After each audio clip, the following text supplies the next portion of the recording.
The massive spacecraft descended through Earth's atmosphere, its sleek silver hull cutting through clouds like a knife. Inside the vessel, Captain Hygiene stood with her hands clasped behind her back, her dark eyes fixed on the holographic display showing the planet's surface below. The Zaradin had traveled countless light years, believing they would find nothing more than a primitive world ripe for exploration. Ji, her trusted lieutenant, approached with a datapad. Her fingers moved quickly across the screen, analyzing incoming planetary information.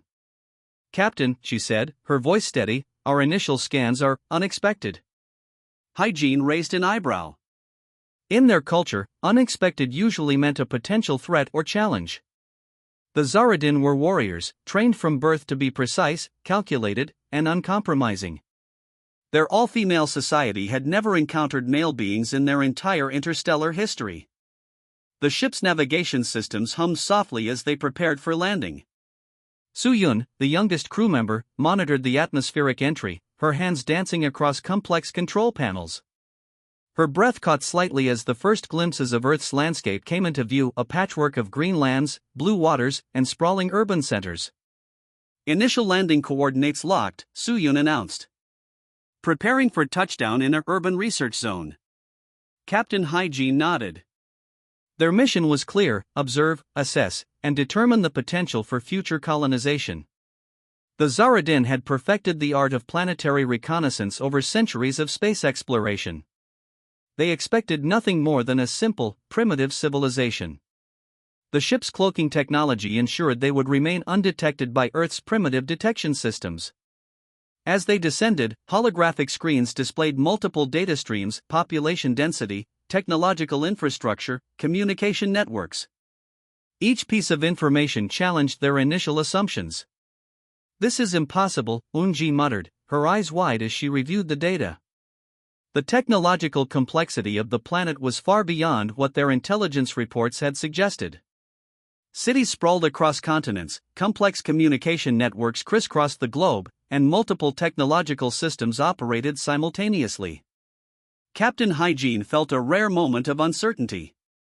In all her years of military training, she had never encountered a scenario that so completely defied expectation. The Zaradin prided themselves on their ability to analyze and conquer, yet this planet presented a puzzle they hadn't anticipated.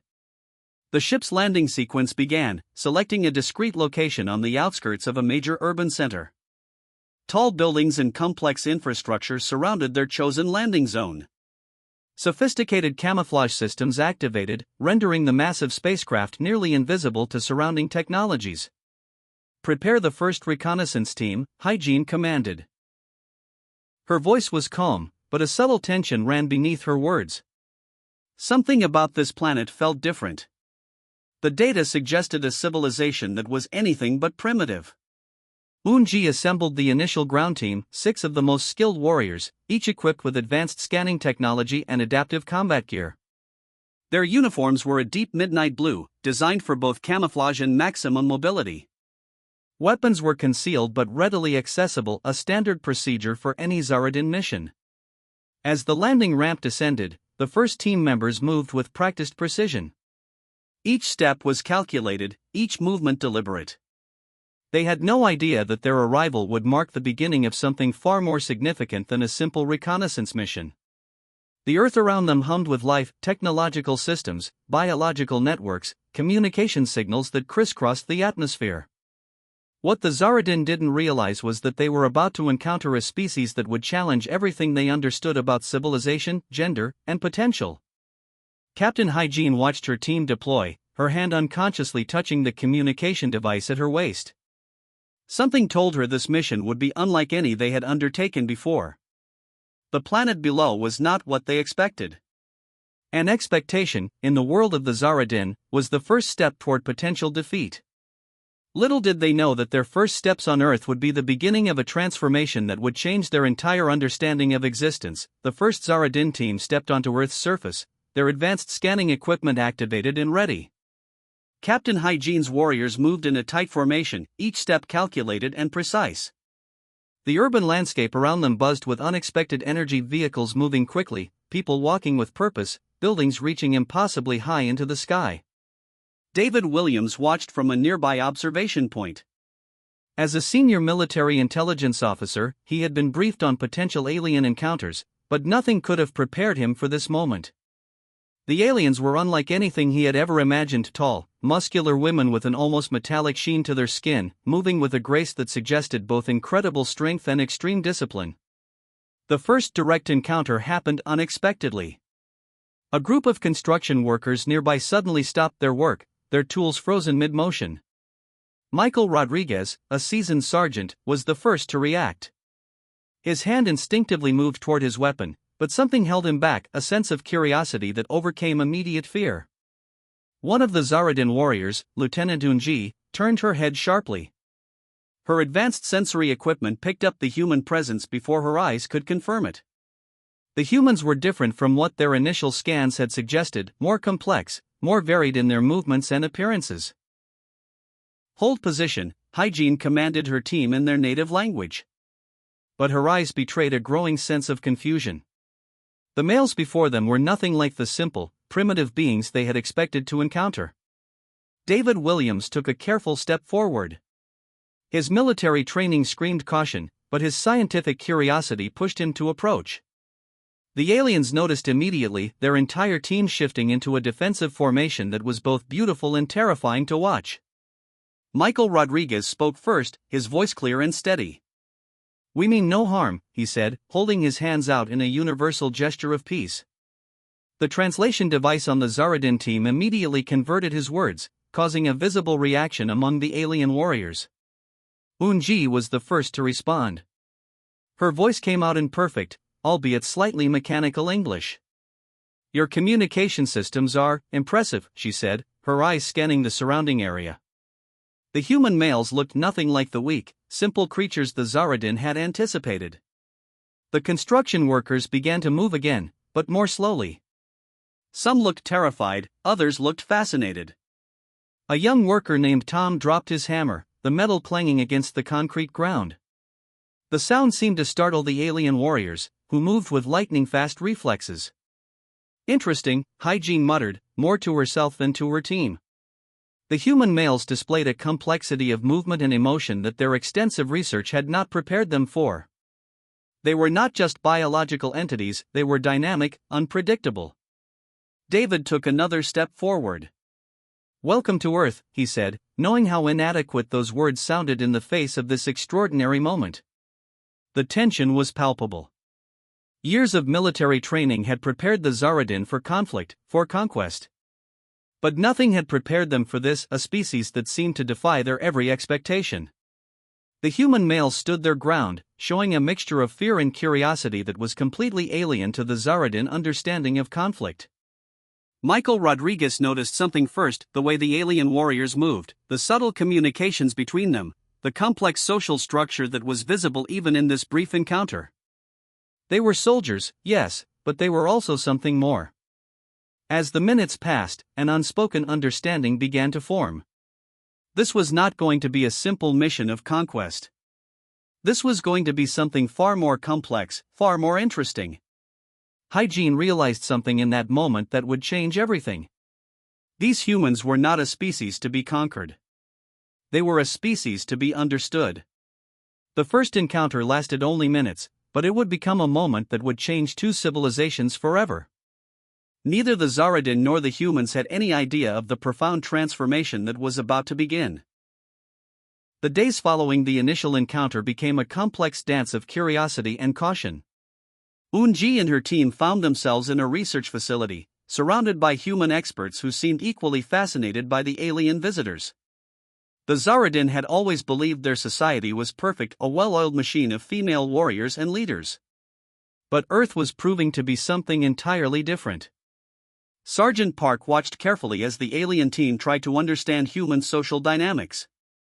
They were particularly confused by simple interactions: how men and women worked together, how families functioned, how emotions played a role in decision-making. In the Zaradin world, everything was logical and structured. Here, everything seemed beautifully chaotic. One afternoon, a young researcher named Jae-sung brought in photographs of his family. The Zaradin warriors gathered around, their advanced eyes scanning every detail.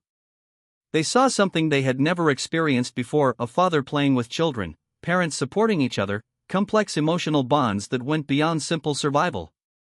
In our world, Unji explained to Sergeant Park, we are born, trained, and serve our collective purpose. But here, humans seem to find purpose in connection. The most shocking revelation came during a military training demonstration. Human soldiers showed how different genders worked together not as separate units, but as integrated teams. The Zaradin watched in complete amazement as men and women communicated, supported, and protected each other with an intuition that seemed almost magical. Michael Rodriguez led a demonstration of team dynamics. He explained how human strength came from understanding, from empathy, from the ability to connect emotionally and strategically. The Zaradin warriors took notes, their entire understanding of warfare being challenged with each passing moment. Captain Hygiene found herself most intrigued by human art and music. In their demonstrations, she saw something revolutionary: emotions were not a weakness, but a strength. Humans expressed pain, joy, love, and anger as powerful forms of communication. This was completely opposite to the Zaradin approach of emotional suppression. During a cultural exchange, a human musician played a traditional Korean folk song. The melody was simple, but it carried centuries of human experience. Unji felt something she had never experienced before: a deep, inexplicable emotional response that went beyond logical understanding. The Zaradin researchers began to realize that human males were not simple or weak. They were complex beings capable of incredible strength, deep emotions, and remarkable adaptability. Their social structures were not primitive, they were incredibly sophisticated in ways the aliens had never imagined. Sergeant Park noticed how the alien warriors slowly changed. Their rigid postures became more relaxed. Their conversations became more exploratory. They asked questions not just about technology or military strategies, but about human experiences, human connections. One evening, during a casual dinner, a human child approached the alien team without fear. The Zaradin warriors were stunned by the child's curiosity, by the pure, unfiltered way humans approached the unknown. It was a moment that challenged everything they understood about interaction and fear. We were wrong, Hygiene admitted quietly to her team. Completely and totally wrong about humans. The cultural revelation was more than just an intellectual discovery. It was a fundamental transformation of their understanding of existence. The Zaradin had traveled across galaxies, conquered numerous planets, but they had never truly understood the power of diversity, of emotional intelligence, of connection. As the days passed, the line between alien and human began to blur. They were no longer just studying each other, they were learning from each other. The Zaradin saw humans not as a potential conquest, but as potential partners in understanding the complex universe around them. Something remarkable was happening. Two completely different civilizations were discovering that their differences were not barriers, but bridges to a deeper, more profound understanding of life itself. The cultural revelation had begun. And nothing would ever be the same again. The tension erupted without warning. A global security threat emerged, a massive cyber attack that threatened multiple international systems. The Zaradin found themselves unexpectedly thrust into a real-world crisis alongside human military forces. Captain Hygiene watched as human military teams mobilized with a precision that shocked her previous assumptions. Michael Rodriguez coordinated multiple international units with a complexity that defied traditional warfare strategies. Male and female soldiers worked together seamlessly, each compensating for the other's potential weaknesses. The cyber attack targeted critical infrastructure, power grids, communication networks, financial systems. Within minutes, entire cities faced potential blackout. The human response was immediate and coordinated. Zaradin warriors who had previously believed in their technological superiority now watched in absolute amazement. Lieutenant Unji discovered something profound during the crisis. Human problem-solving wasn't about individual strength, but collective intelligence. Military teams broke traditional combat protocols, using creativity and adaptive thinking that no standard military training could predict. Sergeant Park demonstrated a tactical approach that completely bewildered the Zaradin observers. He used unconventional communication methods, creating temporary networks using personal devices, civilian infrastructure, and improvised communication channels. The aliens realized this was not just a military operation, it was a nationwide collaborative effort. The cyber attackers remained anonymous, striking from multiple global locations. Human response teams worked in shifts, with different units covering each other's operational gaps. Male analysts provided strategic calculations, female commanders made critical real-time decisions. The gender collaboration was seamless and powerful. Hygiene watched a young female technical specialist work alongside male security experts. They communicated with minimal verbal interaction, understanding each other's movements and intentions instantly. This was not just teamwork, this was a complex, almost instinctive collaboration that the Zaradin had never witnessed.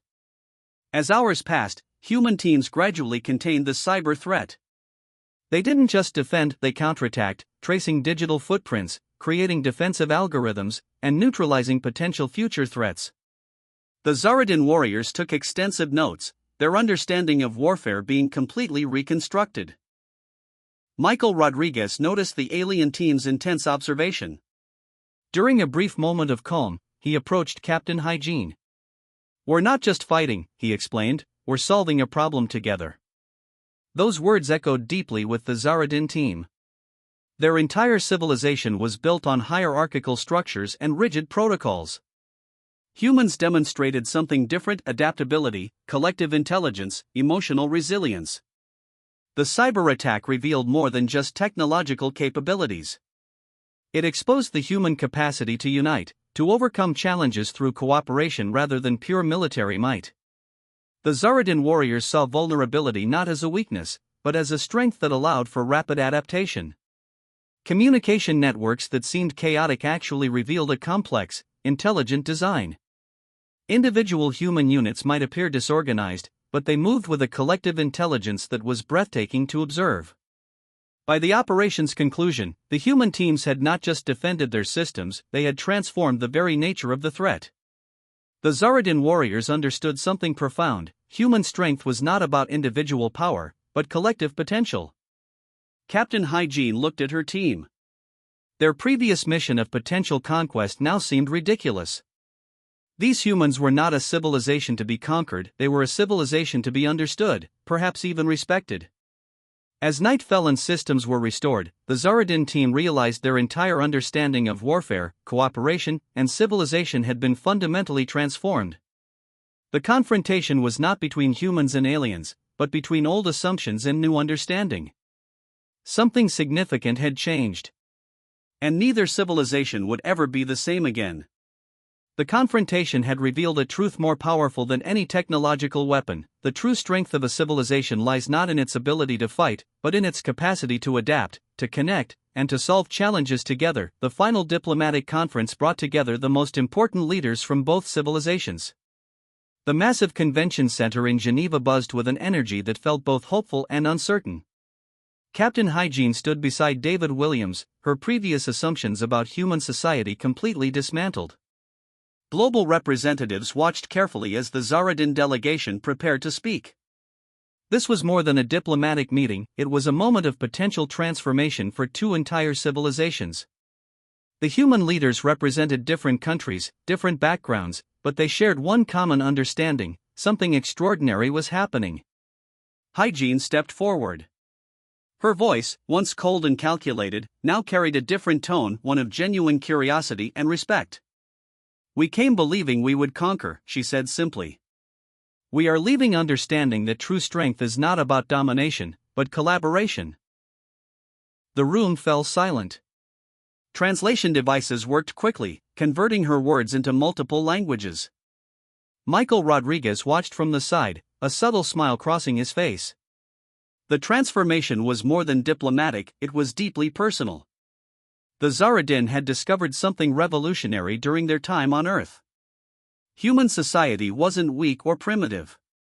It was complex, adaptive, and incredibly resilient.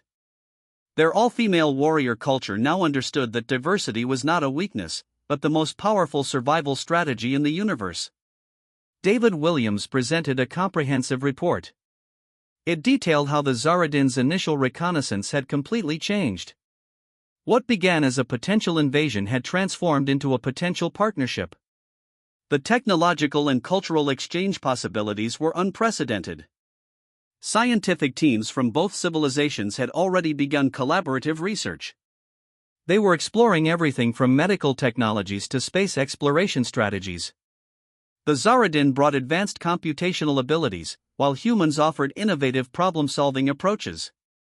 Unji, who had been most skeptical initially, now spoke about human emotional intelligence. "We thought emotions were a weakness," she explained. "We now understand they are a sophisticated communication system that allows for complex problem-solving." The diplomatic teams worked through complex negotiations. They weren't just discussing a simple treaty, they were redesigning the potential for interstellar cooperation. Cultural exchange programs were proposed. Joint scientific missions were planned. The universe suddenly felt smaller and more connected. Sergeant Park demonstrated how human military training could be integrated with Zaradin tactical approaches. The result was a hybrid strategy that combined emotional intelligence with precise technological execution. Military leaders from multiple countries listened in fascination. One remarkable moment came when a young Zaradin researcher asked to study human family structures. This was unthinkable in their previous cultural model. The request symbolized how deeply their understanding had transformed during their Earth mission. The conference wasn't just about diplomatic agreements. It was about fundamentally reimagining what was possible when two different civilizations approached each other with genuine curiosity and respect. As discussions continued, it became clear that this was more than a first contact scenario. This was the beginning of a profound interstellar relationship that could change the future of both civilizations. Captain Hygiene realized something profound. Their mission had come full circle. They arrived expecting to conquer, and were leaving having been conquered by a greater understanding that true strength lies in connection, in understanding, in seeing beyond one's own limited perspective. The diplomatic conference would be remembered as a turning point. Not just for humans or the Zaradin, but for the entire concept of interstellar relationships. They had discovered something more powerful than any weapon, more valuable than any technological advantage: mutual respect. As the final agreements were signed, a new chapter in cosmic history began. Two civilizations, once strangers, now stood on the edge of a remarkable journey of mutual discovery. The transformation was complete. And nothing would ever be the same again.